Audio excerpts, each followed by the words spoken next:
Je vois qu'il donne d'abord la parole à Félix Bruni. Alors moi, je ne vais pas remettre en cause cela parce que c'est le plus gros soupçon que beaucoup de lecteurs ont pour Jeune Afrique. Parfois, lorsque vous lisez certains articles, vous sentez vraiment que ça sent, j'allais dire, entre griffes, l'Ivoirien dirait, entre griffes, le gombo.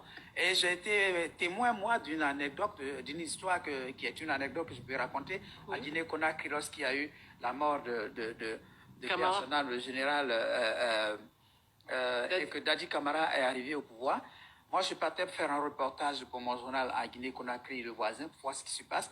Et je rencontre un journaliste de Jeune Afrique, Yérim, qui sort tout fâché.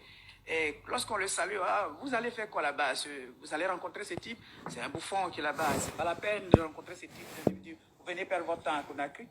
Et j'y vais quand même, puisque je ne vais pas me fier à un confrère pour ne pas faire mon reportage. Et lorsque j'arrive au camp où était retranché Dadis Camara, qui nous reçoit, elle dit, mais voilà, mon frère africain, vous êtes ivoirien, à vous, je vais vous donner l'information, tout ce que vous voulez, je vous donnerai les informations.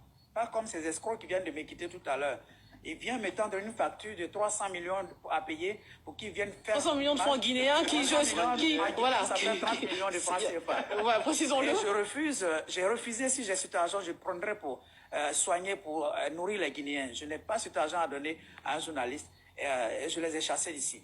Vous voyez, c'est une anecdote qui révèle que Jeune Afrique, parfois aussi fréquente des palais, peut-être avec sa facture à mais ça veut dire que l'impact était quoi? C'est-à-dire qu'on se retrouve après avec une où on est maltraité? Qu'est-ce qui se passe? Je rentre à Abidjan le samedi, je fais une semaine là-bas, je rentre à Abidjan, et Jeune Afrique, ça sort le dimanche.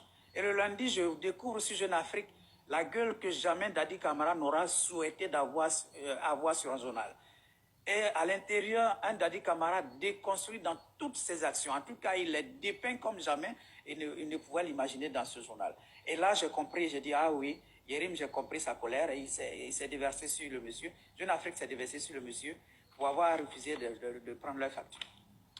Bon, après Dadis n'était pas forcément un exemple de vérité absolue. Hein, c'était quelqu'un qui était aussi dans la manipulation. Mais je ne reviendrai pas sur cela.